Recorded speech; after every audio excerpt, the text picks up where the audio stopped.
Cuando queráis.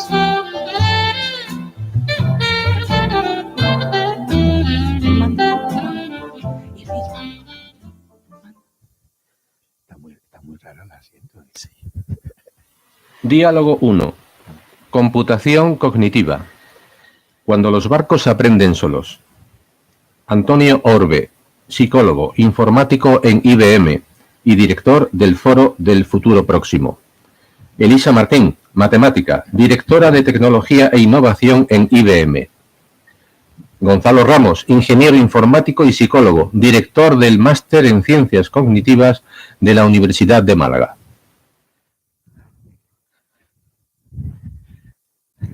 Buenas tardes.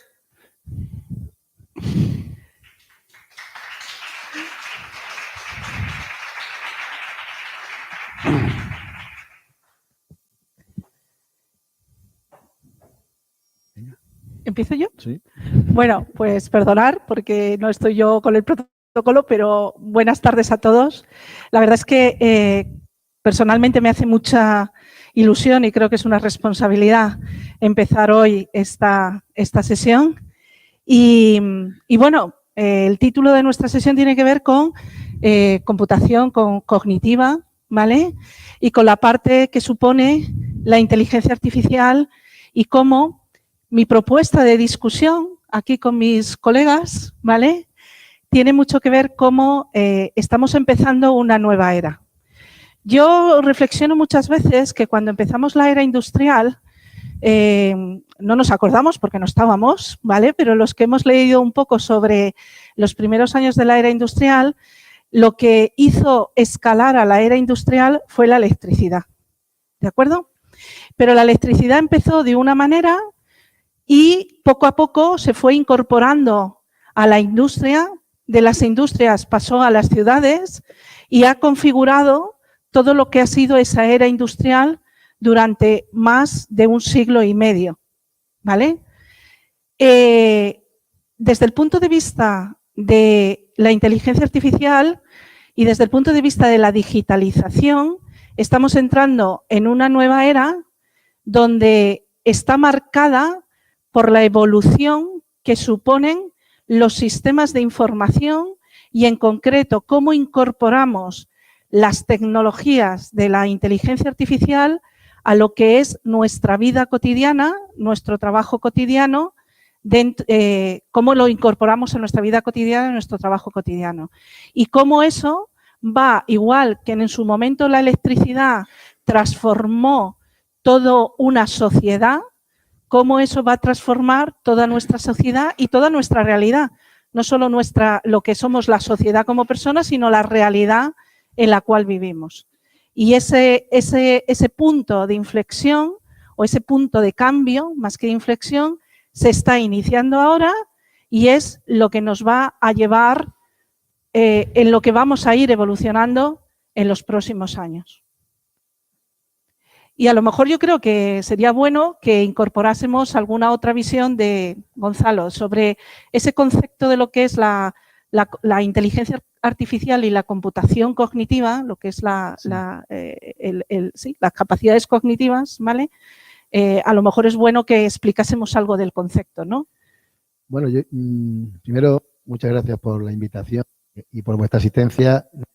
Yo creo que como decía, ya estamos otra vez en una fase importante de cambio. Otra revolución, esta vez no se le llama industrial, se llama de otro tipo.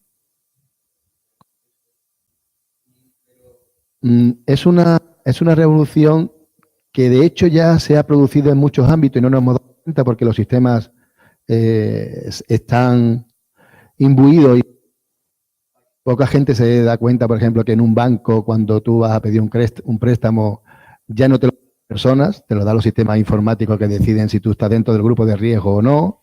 Y otro sistema de seguridad pasa igual. Es decir, la inteligencia artificial se ha ido incorporando en muchos sistemas, se suelen llamar sistemas inteligentes, pero lo que parece que viene, lo que parece que está a la puerta es un paso más, porque ya no es solamente en pequeños sistemas empotrados, sino que estamos hablando de cognición, es decir, procesar de forma automática el conocimiento. Y los humanos nos vamos, no, siempre que hemos tenido una máquina para que nos ayudara, era para quitar parte de nuestro trabajo. Al principio fue trabajo físico, luego en la época de los ordenadores pues ha sido trabajo de cálculo, pero siempre nos quedaba ese resquicio de, bueno, somos los únicos que pensamos. Y ahora se le empieza a ver un poco el peligro de que quizás dentro de un cierto tiempo no seamos los únicos que pensemos. ¿Y cómo va a afectar eso a nuestra forma de vida y al trabajo y a las capacidades y cómo nos vamos a ver a nosotros mismos? Yo creo que también es un tema muy interesante, muy interesante. Antonio. Yo creo que ha venido para quedarse la inteligencia artificial, que realmente sí es un cambio enorme, ya lo es, y lo va a ser más. Lo que veo fundamentalmente es confusión en los términos, en todo lo que tiene que ver, es decir, porque se mezcla todo. Cuando las máquinas son más inteligentes que los humanos, ¿eso qué significa? ¿En qué aspectos?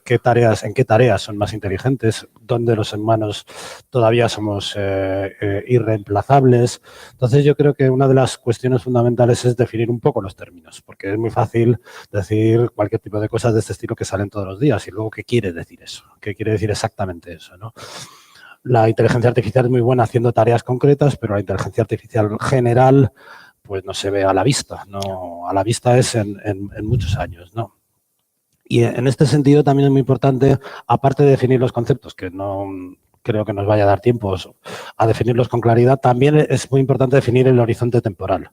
A finales de siglo, las máquinas, a finales de siglo son 82 años, quedan. Es una tontería hablar de eso, de dentro de 82 años. Entonces, cualquiera que diga una cosa de ese estilo, pues puede decir lo que quiera, lo que le dé la gana, que esto estará lleno de robots, cualquier cosa puede caber, ¿no? Con lo que el horizonte temporal es absolutamente fundamental. ¿Qué estamos queriendo decir? Decía Bill Gates que tendemos a infravalorar los cambios a medio plazo y a sobrevalorar los cambios a corto plazo. Y es un poco verdad, es decir, nada de los escenarios completamente cambiantes va a ocurrir pronto, pero probablemente en 10, 15 o 20 años sí.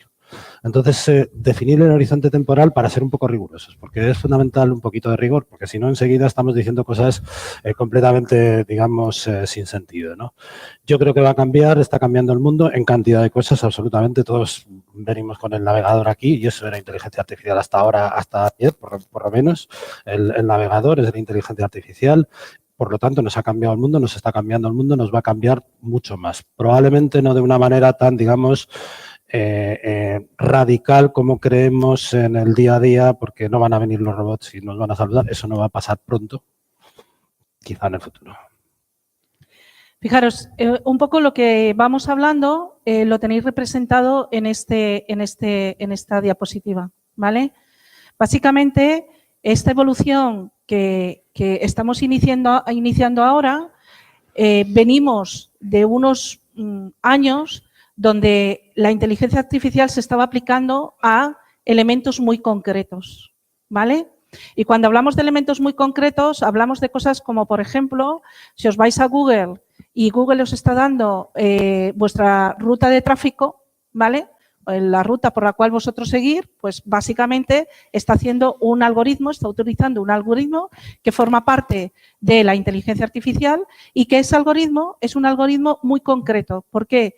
Porque tiene la dependencia de la información que está utilizando, es un número de variables definidos y absolutamente dependientes de ese problema, ¿vale?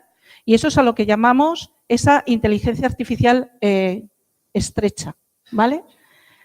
En donde estamos empezando a entrar es que ya desde el punto de vista de la inteligencia artificial somos capaces de afrontar escenarios más complejos, donde estamos superponiendo diferentes modelos para concretar en una respuesta del sistema del problema, ¿vale? Por ejemplo, lo que tenéis ahí es un vídeo, y os voy a pasar el vídeo, es un vídeo de la final de golf de Estados Unidos, donde ya de forma automática hay un sistema que está leyendo las diferentes imágenes que está pasando del vídeo, ¿vale?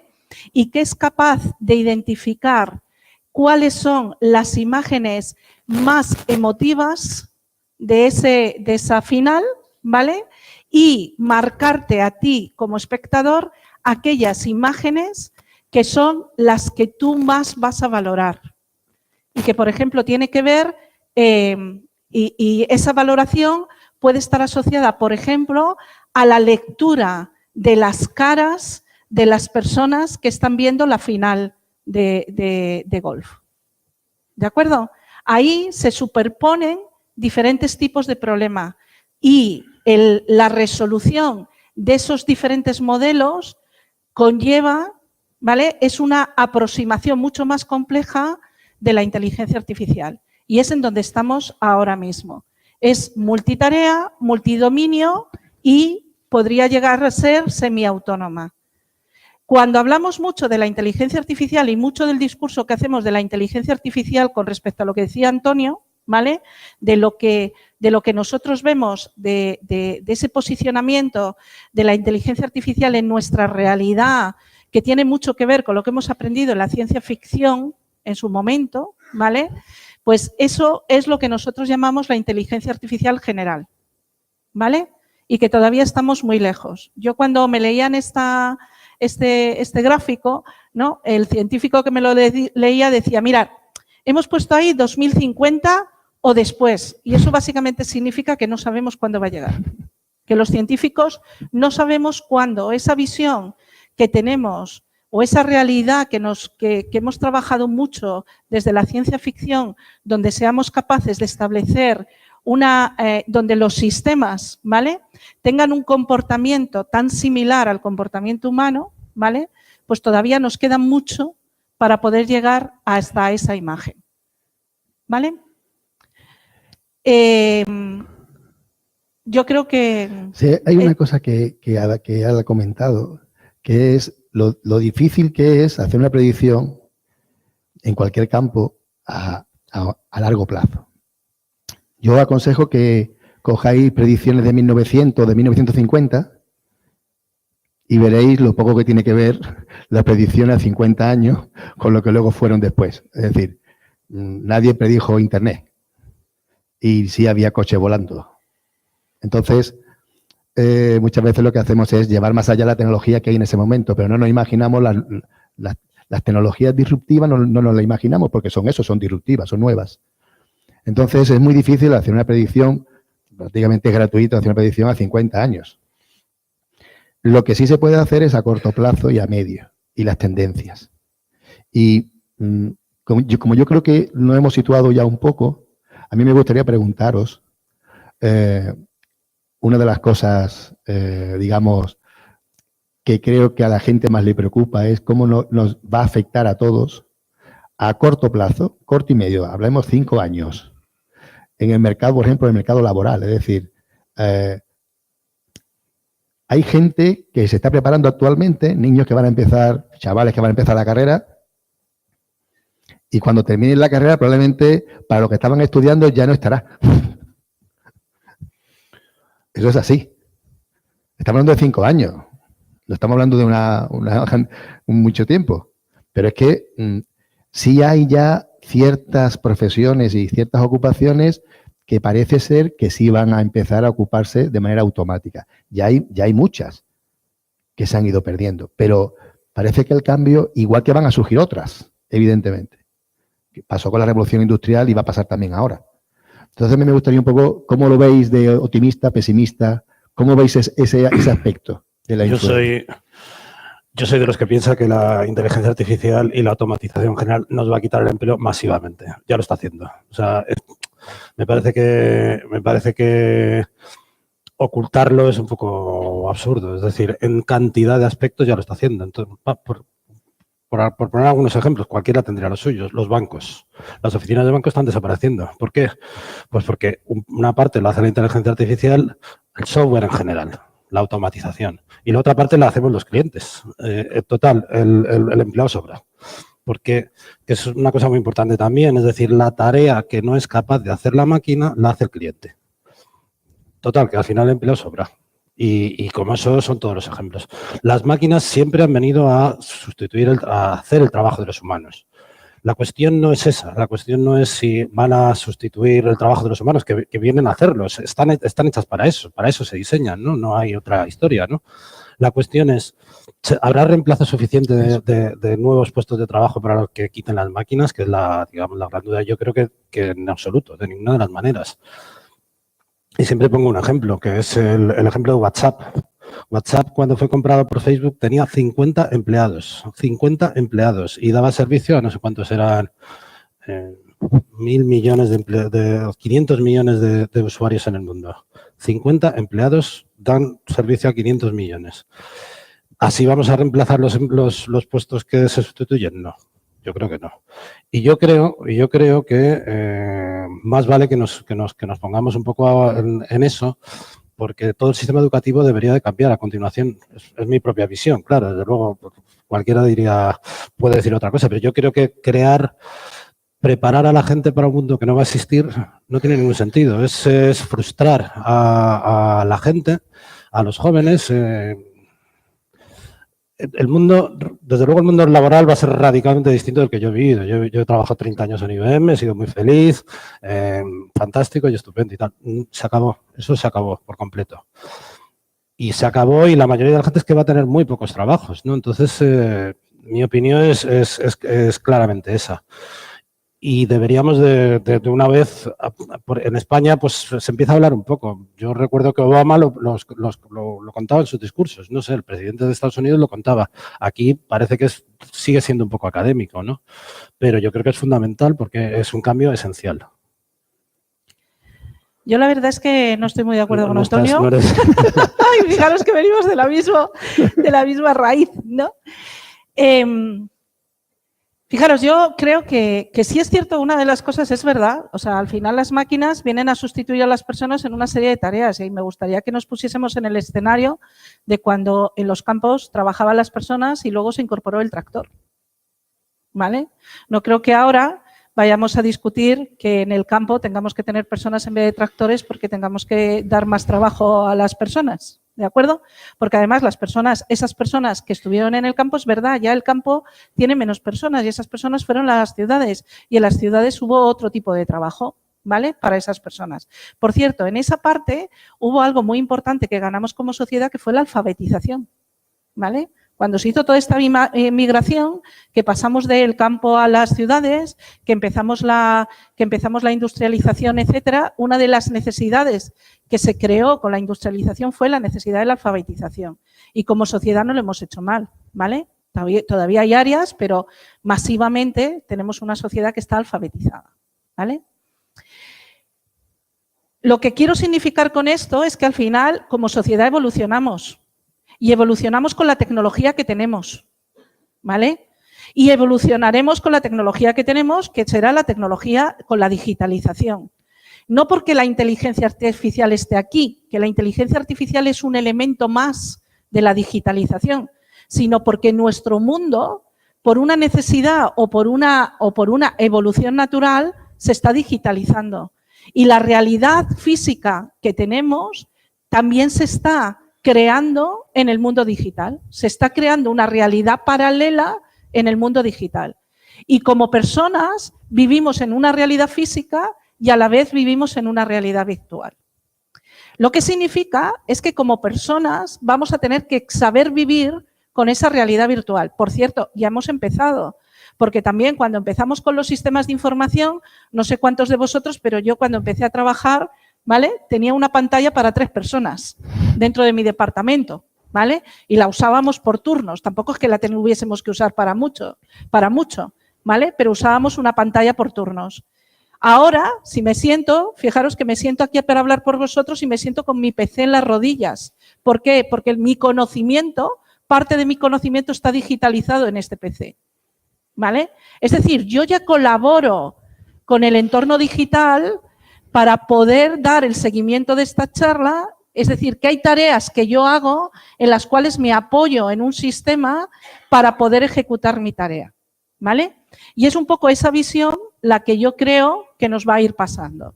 Es decir, cada vez más tendremos capacidades digitales que nos apoyarán en nuestro trabajo, ¿vale? Por cierto, de nuevo, ya nos pasa, porque ¿cuántos de vosotros utilizáis una hoja de cálculo? ¿Vale? Y ninguna hoja de cálculo nos va a quitar el trabajo, ¿no? ¿Sí? Evidentemente, vamos a ir sofisticando la forma, las herramientas con las que vamos a utilizar. Y esto es uno de los temas que tienen que ver con un concepto que supongo que luego trataremos, que es el concepto de la ética, ¿vale?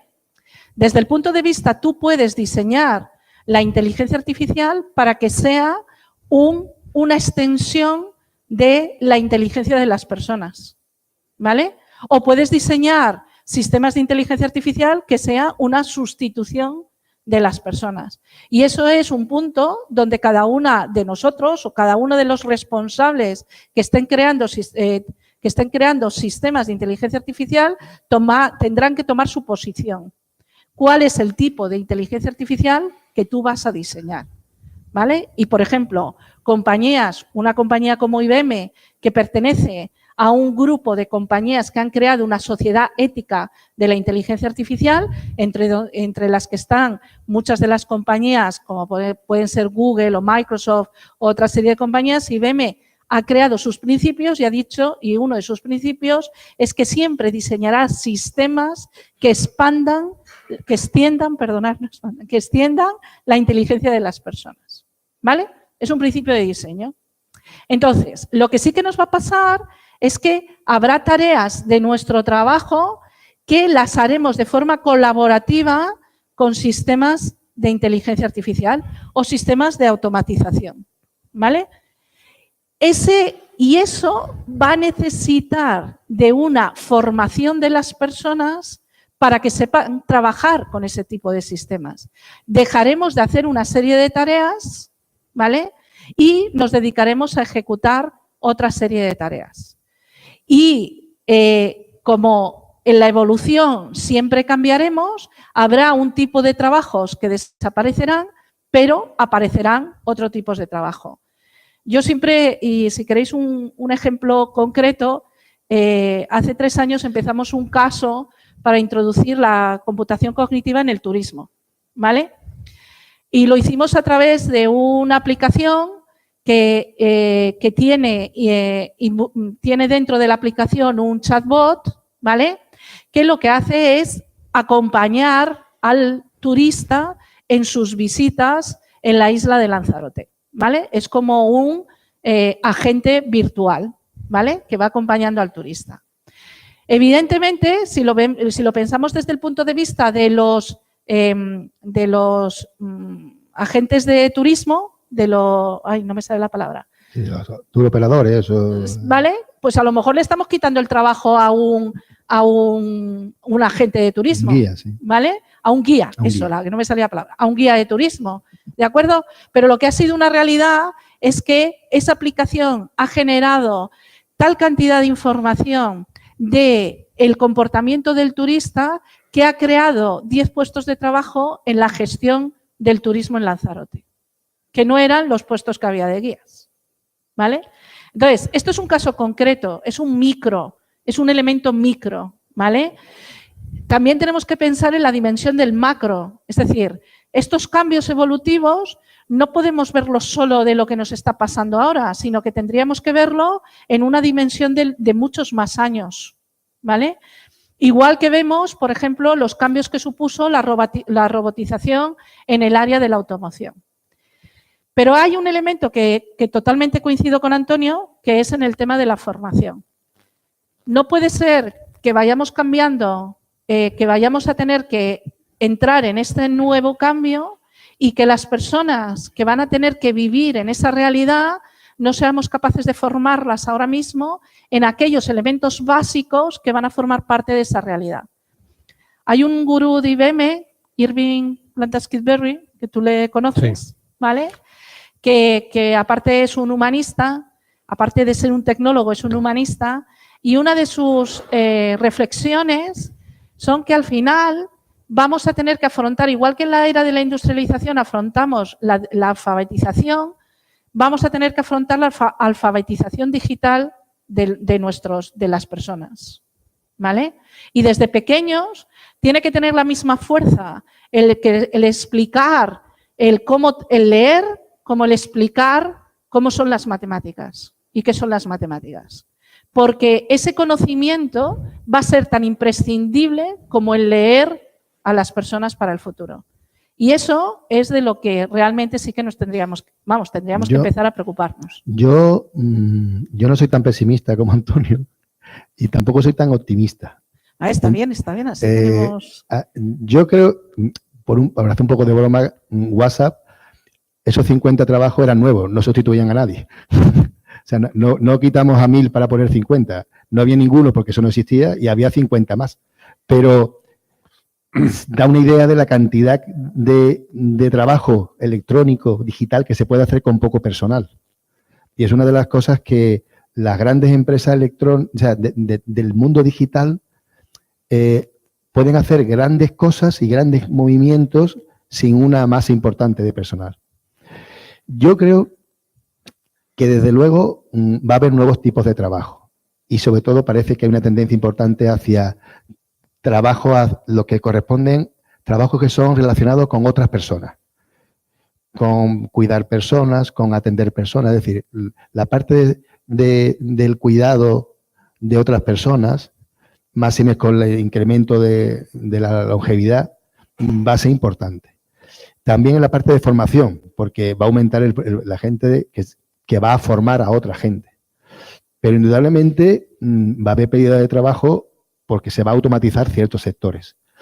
A mí lo que más realmente me preocupa es que esto está un poco ahora mismo, al menos en nuestro país, evoluciona de forma natural. Es decir, no hay nadie que se preocupe de esto. Tú entras en muchos foros, ya sean políticos, de opinión y demás, y no ves ni que se aporten soluciones, ni que se aporten tendencias, no. Todo el mundo. Esas son cosas que están pasando y que se solucionarán por sí mismas. Y a lo mejor deberíamos de preocuparnos de quizás, a lo mejor, bueno, ver si en vez de dejarlo a ver a lo que pasa, podemos ponernos un poco antes que nos lleve a donde estamos. Sí, entonces, ese es realmente que más me preocupa. Es que esto es lo que salga. Lo que salga. Y luego, si sale mal, pues ya buscaremos la forma de solucionarlo, ¿no? Somos también bastante habituales en ese planteamiento, ¿no? Entonces, en ese sentido, yo creo que así me preocupa de que no hay una preocupación, valga la redundancia. Claro, lo primero de todo es que no es que yo sea ludita. A mí me parece que el mundo es mejor. Soy un convencido de que el mundo es mejor. Es decir, vivimos más, tenemos más salud, más educación, más democracia, menos violencia. O sea, yo estoy convencido de que el mundo es mejor, primero. Y eso es debido a la tecnología en muy buena medida. Lo que yo digo es que va a haber menos trabajo. Solamente. No que el mundo vaya a ser peor. Digo que va a haber menos trabajo. Por cierto, la mayoría de la gente odia su trabajo. Es una cosa generalizada, es decir, las estadísticas dicen que, no sé cómo era, en una estadística de Gallup en 100 y pico países, el 50% les importaba un bledo de su trabajo y otro 30% odiaban su trabajo. Y el 20% aman su trabajo. Esa es un poco la realidad. Es decir, el tío que está sirviendo, atendiendo, no sé qué, o detrás de odia su trabajo. Querría no trabajar, solo quiere que llegue el viernes para irse a su casa. Eso es... O sea, que el trabajo no es una cosa que me parezca maravillosa, habrá que circunscribirla. Pero bueno, no soy ludita en ese sentido, ¿no? Yo creo que la tecnología es buena, es decir, maldita la gana que tiene alguien de picar billetes. O sea, que no se le entiende mucho la gracia del asunto, ¿no? Pero coincido contigo, yo creo que estos son problemas... No son problemas tecnológicos, son problemas políticos. Si no hay trabajo, es un problema político. Si las máquinas nos quitan el trabajo, es un problema político. Si los algoritmos toman decisiones, es un problema político, no tecnológico. Habrá que poner el control para que las máquinas hagan lo que tienen que hacer dentro de... Es decir, no se trata de poner puertas al campo, que tiene que evolucionar, pero el control político tiene que existir. Es decir, hemos visto el caso de Cambridge Analytica. No puede ser que cada cual haga lo que le dé la gana y, bueno, pues no sé, no pasa nada. No, sí pasa. Y entonces yo creo que son problemas políticos. Sí. El futuro de la educación es un problema político. Yo creo que son problemas políticos. Es decir, que debería haber una reflexión, por ejemplo, en este escenario y en otros escenarios, sobre a dónde vamos, qué es lo que estamos haciendo, en la acumulación de poder, en el caso, ojalá fuera IBM, que me daría dinero, pero sobre todo en el caso de Facebook o, por ejemplo, la gestión de los anuncios mundiales está en manos de Facebook y Google. Ellos son los que hacen los anuncios del mundo entero. Pues no sé si el 80% de todo el dinero de anuncios del mundo lo llevan esas dos empresas. Eso es tremendo. Eso es un problema político. Son problemas políticos que hay que orientarlos desde el punto de vista político. Y, por supuesto, además, con soluciones globales a niveles de la Unión Europea y cosas de ese estilo. España no podría hacer nada si quisiera hacer una cosa de ese estilo, ¿no? Entonces, a mí sí me parece muy importante, me parece importantísimo. Sí, porque, como tú dices, parece que nos dejamos llevar y tal, ¿no? ¿Y qué es lo que ocurre al final?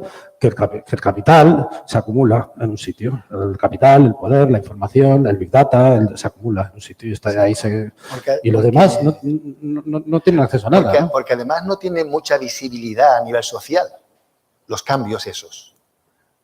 Otro tipo de cambios son más directos y la gente lo aprecia y protesta, pero que ese tipo de cambios normalmente el pueblo llano no lo aprecia, no se da cuenta de que están sucediendo, entonces no le exige al político que tome medidas. Y yo creo que es importante. Amazon, por ejemplo, es otro de los jugadores. Pues se quedará con el comercio mundial. Parece que sí. Es que toda la pinta, tiene toda la pinta. O le va a salir Alibaba y dos. Vale, no es uno, son dos. Pero dos. Y si tú tienes una tienda de aquí enfrente ahí, pues cierras, porque vas a cerrar.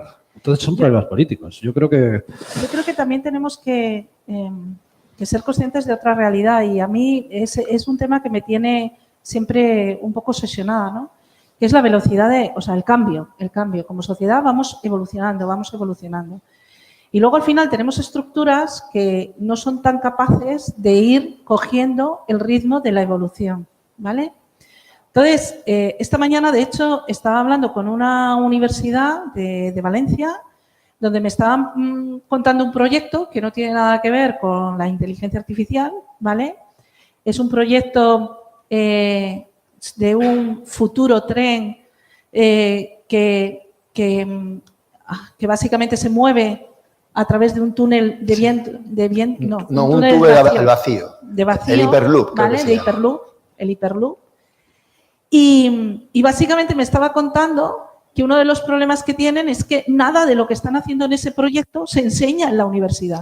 Que todo lo que están estudiando, que tiene que ver con ese proyecto, lo están estudiando porque están haciendo ese proyecto y que les supone hacer un aprendizaje complementario a todo lo que le han enseñado en la universidad que no les está sirviendo para hacer el proyecto, ¿vale?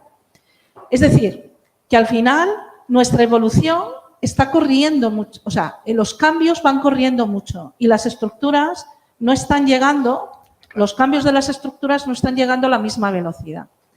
Y lo que a mí también me llama la atención es que en muchas de estas cosas, al final, hay mucha más velocidad que está poniendo, por ejemplo, las empresas privadas que lo que son las estructuras más políticas. Es decir, actualmente hay una necesidad enorme de personas que trabajen en el área de sistemas de información. Todos los proveedores o todas las empresas que nos dedicamos a sistemas de información ahora mismo nos estamos peleando por los curriculares que salen de las universidades. Hay facultades que no tienen, o sea, que según salen los universitarios tienen el puesto de trabajo. Sí. ¿Vale? Y nos estamos peleando todos por los mismos tipos de perfiles. ¿Vale? Esto conlleva que si alguien lo hubiese previsto, pues hubiésemos podido, ahora mismo estaríamos alimentando estas áreas nuevas de tecnología de información con gente, ¿vale?, que está saliendo de las universidades. Sí, formada para ello. Formada, ¿vale? Claro, no es tan difícil, como has dicho tú antes, adivinar el futuro. No es tan fácil adivinar el futuro. No es fácil. Y no es tan fácil entender cuáles son los cambios. Actualmente, lo que sí que se ve es que hay empresas que están lanzando programas de formación concretos en las áreas concretas para ir captando futuros trabajadores o futuros empleados dentro de esas áreas, ¿vale? Para cubrir el gap o cubrir el agujero que existe actualmente en la demanda en la oferta de ese tipo de perfiles. Es decir, que hay una parte de la privada que está empujando mucho en ese sentido. Una vía buena para eso es la colaboración entre empresa privada y universidad. No sé cómo andamos de tiempo. 5 minutos. A ver, yo sí que os quería hacer un juego, ¿vale? Lo digo porque ha habido algo que, por ejemplo, hemos estado hablando de lo que la inteligencia artificial, lo que es la inteligencia artificial, el impacto que tiene la inteligencia artificial en nosotros, pero yo creo que también hay otra dimensión que hay que tener en cuenta y es dónde utilizar la inteligencia artificial o cómo utilizar la inteligencia artificial, ¿vale? Nosotros como usuarios vamos a utilizar soluciones que detrás de ellos tengan inteligencia artificial, pero cuando hablamos de las empresas tienen que tomar las decisiones de cuándo, en dónde, dentro de su proceso productivo, ¿vale? Dentro de su proceso productivo, no, de su proceso operativo, dónde van a incluir capacidades de inteligencia artificial, ¿vale? Entonces, por ejemplo, y vamos a saltar a esto, ¿vale? ¿En qué tipo de procesos operativos de las empresas tiene sentido utilizar actualmente estas capacidades que me proporciona la inteligencia artificial? ¿Vale? Pues pueden ser áreas que tengan que ver con todo lo que suponga la investigación y el descubrimiento de información. Es decir, por ejemplo, si yo quiero o yo tengo un departamento que necesita analizar de forma muy rápida una información, ¿vale? Por ejemplo, este es un ejemplo real, es un ejemplo de Caixa, donde el departamento de comercio exterior es un departamento muy especializado, de personas muy especializadas que necesitan, cada vez que se les hace una pregunta, muy rápidamente obtener un conocimiento, investigar y sacar el conocimiento que necesitan para dar la respuesta, ¿vale? Eso sería un área. ¿Por qué? Porque un sistema de inteligencia artificial sobre un gran repositorio de información es capaz de leer, entre comillas, esa información mucho más deprisa que lo que es capaz de leer una persona, ¿vale? Pues estos pueden ser áreas. Otro área es en todo lo que significa las interacciones con las personas. Es decir, por eso se está utilizando mucho en lo que son los chatbots, en lo que son los centros de soporte a usuarios, ¿vale? Porque facilita la interacción con las personas. Y además da un valor añadido, porque cuando las personas utilizamos el lenguaje natural para contestar una pregunta o para hablar con una persona, decimos muchas más cosas que lo que escribimos como respuesta a algo concreto, ¿vale? Luego, la información, te estás dando información suplementaria que puede ser complementaria, que puede ser utilizada por el sistema de información. El otro área es cuando necesitamos recomendar con confianza. Esto es, un ejemplo típico sería, por ejemplo, para la identificación de un tratamiento para cáncer, ¿vale?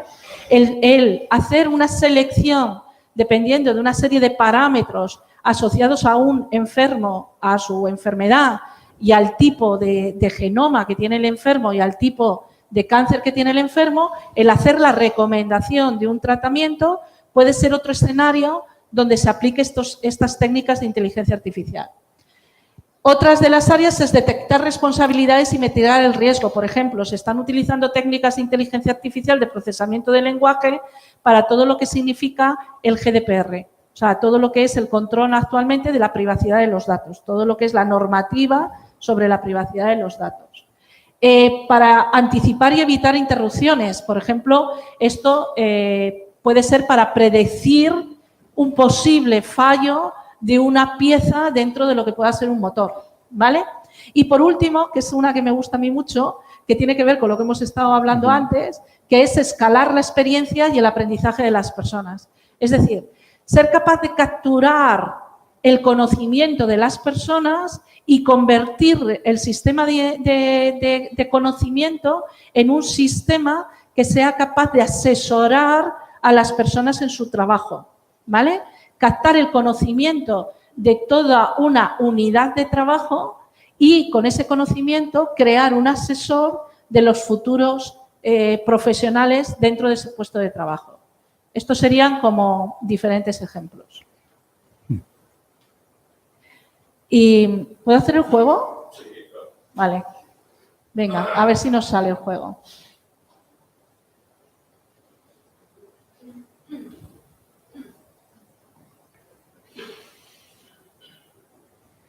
Vale. Os voy a pasar 2 vídeos. ¿Vale? Uno de estos vídeos está construido por un sistema, a ver si nos funciona el vídeo, ¿vale? Porque si no nos funciona el vídeo no podemos hacer juego. Pero uno de estos vídeos está construido por un sistema de inteligencia artificial y el otro vídeo está construido por personas, ¿vale? Son trailers de una película que se llamó Morgan, ¿vale? Y esta es una experimentación que hizo los laboratorios de IBM justamente para poder entender cuáles son los límites y cuáles son los límites, ¿vale?, de la aplicación del reconocimiento de imágenes, de las técnicas de reconocimiento de imágenes para una tarea concreta, que en este caso sería la construcción, la selección de las imágenes para el tráiler, para el vídeo, ¿vale?, de anuncio de la película. ¿De acuerdo? Y cuando terminemos me vais a decir los que penséis que uno lo ha hecho la máquina y el otro que lo ha hecho las personas. ¿Vale? A ver si no funciona. Its first birthday. It exceeds our wildest expectations. Nice to meet you, Morgan.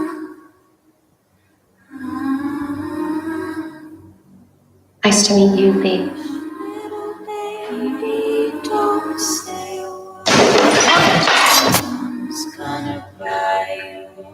You have a 13-year-old daughter.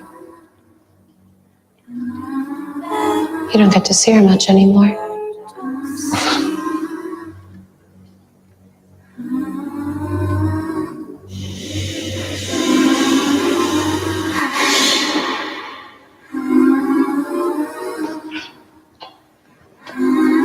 Skip, don't go in there, okay? Don't what? Don't you go down there, Skip.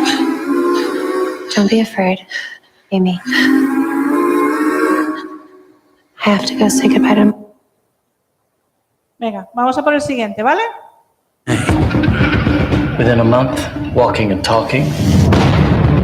Within 6 months, it exceeds our wildest expectations. I'd like to discuss the incident, if that's okay. She had a tantrum. There was joy in her heart before we shoved her back in that box. You feeling a little sad, Morgan? Yes, Do you like it here? yes. What do you like about it? I like my friends. Do you think they treat you like a friend? I mean, you think it's normal for friends to lock each other in cages?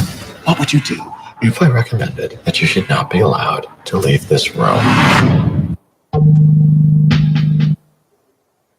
Venga, ¿cuántos pensáis que el primero lo ha realizado un sistema inteligente?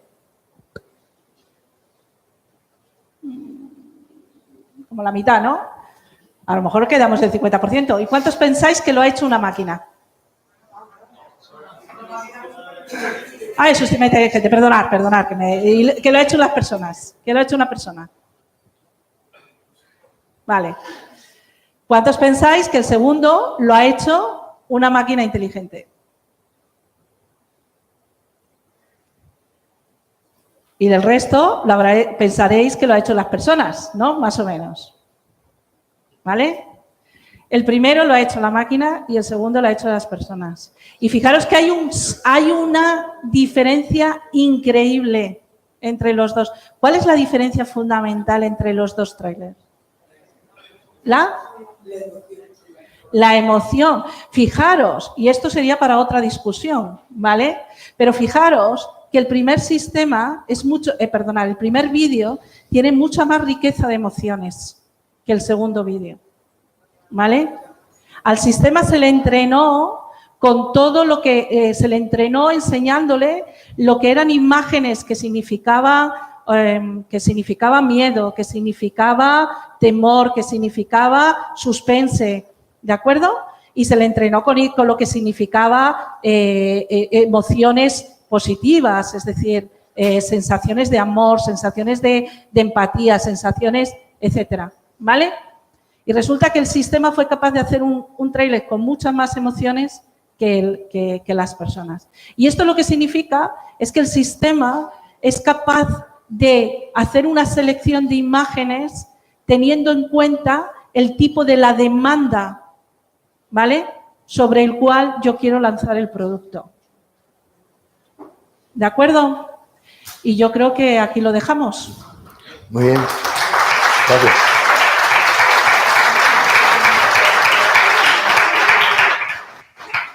¿Hay preguntas, Benito? ¿Hay preguntas o no?